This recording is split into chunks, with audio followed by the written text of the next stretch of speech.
The message arrived at 2:17 a.m., just as the city had finally surrendered to silence. Ethan had been lying awake, staring at the faint crack in the ceiling that split the room like an unfinished thought.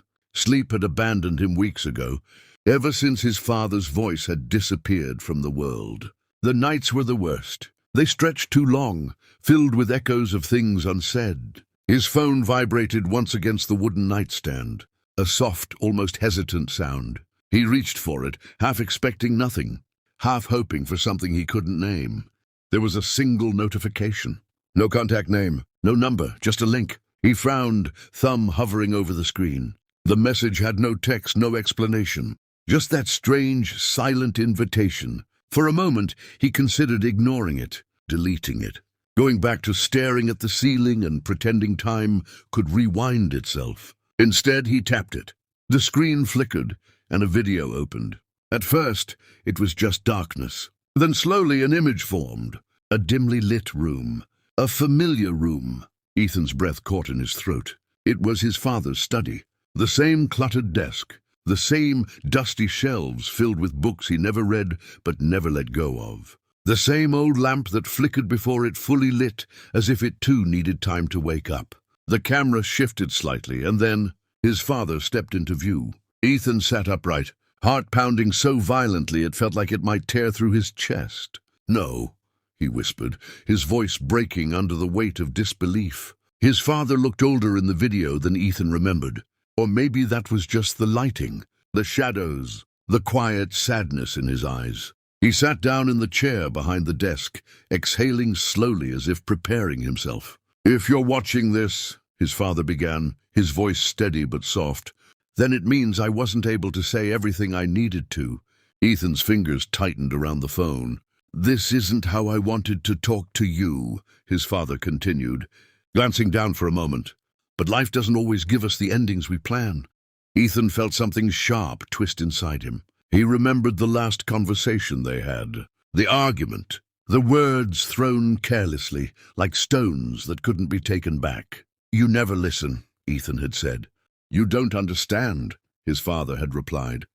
They had both been right, and completely wrong. "I know you're angry," his father said, as if speaking directly into Ethan's thoughts.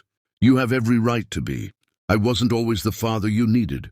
Ethan's vision blurred. "I thought I had time to fix things, time to explain. But time..." He let out a quiet, almost bitter laugh. "Time has a way of slipping through your fingers when you're not paying attention." The video paused for a brief moment, the silence stretching just long enough to feel unbearable. Then it continued. "There's something I need you to do," his father said. Ethan wiped his eyes quickly, trying to steady his breathing. "In the bottom drawer of my desk, there's a small box. Take it, don't open it here. Go to the lake." "You know the one?" Ethan did know. Of course he did. It was where they used to go when he was a child. Before life became complicated. Before silence filled the spaces between them. "Open it there," his father said. "And then, you'll understand." The video ended. The screen went black. Ethan sat there for a long time, staring at his reflection in the dark glass. He looked tired, older than he should have, like someone who had been carrying something too heavy for too long. The room felt different now, not empty but waiting. He got out of bed. The house was quiet as he moved through it, each step echoing softly against the floor. When he reached the study, he hesitated at the door. He hadn't been inside since the funeral. Taking a deep breath, he pushed it open. The air smelled faintly of paper and dust, just like it always had. Nothing had changed. And yet everything had. He walked to the desk, his hands trembling slightly as he pulled open the bottom drawer. The box was there. Small, wooden, simple. He picked it up, turning it over in his hands. It was heavier than it looked. For a moment he considered opening it right there, but he remembered his father's words. Go to the lake. The drive was long and quiet. The sky was still dark when he left, but by the time he reached the lake, the first hints of dawn were beginning to soften the horizon. He stepped out of the car, the cold air biting gently at his skin. The lake stretched out before him, calm and endless. It hadn't changed either. He walked to the edge, the grass damp beneath his shoes. For a moment he just stood there, listening to the faint sound of water lapping against the shore. Then he sat down. The box rested in his lap. His hands hovered over it, his heart pounding again. "What did you leave for me?" he whispered, his voice barely audible. Slowly he opened it. Inside there was a folded letter, and beneath it, something else. He picked up the letter first. The paper was worn, the handwriting familiar. He unfolded it carefully. "Ethan, if you're reading this, then you made it here. I knew you would. There are things I never told you. Not because I didn't want to, but because I didn't know how. I was scared of saying the wrong thing, scared of losing you. And in the end, I think my silence did more damage than any words ever could." Ethan swallowed hard. "You see, when your mother left, I didn't just lose her. I lost myself.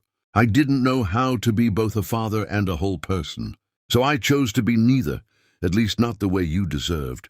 I watched you grow up from a distance, even when I was right there. And every day, I told myself I'd fix it tomorrow. Tomorrow came and went, and then there were no more tomorrows left." Ethan's hands trembled as he read. "I want you to know something. None of it was your fault. Not my anger, not my distance, not the things I failed to give you. You were always enough, more than enough." Tears slipped down Ethan's face, falling onto the paper. The last part of the letter was shorter.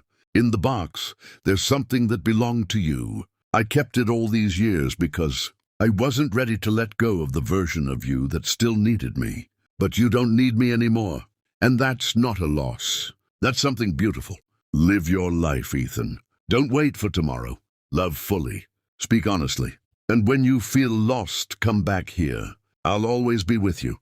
Dad." Ethan lowered the letter slowly, his chest aching with a pain that felt both unbearable and strangely lighter. He reached into the box again. The object beneath the letter was small. A toy boat, old, slightly worn, painted blue. Ethan let out a soft, broken laugh. "I thought you threw this away," he whispered. He remembered it clearly now. They had built it together when he was 8.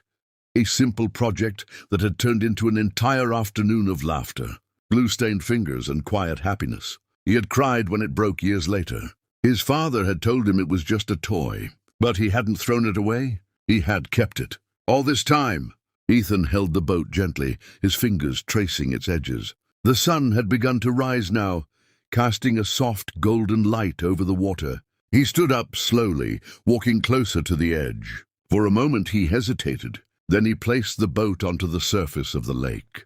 It floated, unsteady at first, then still. Ethan watched as it drifted away, carried by the gentle current. A quiet peace settled over him, not the kind that erased the pain, but the kind that made it bearable. He took a deep breath, the air filling his lungs in a way it hadn't in a long time.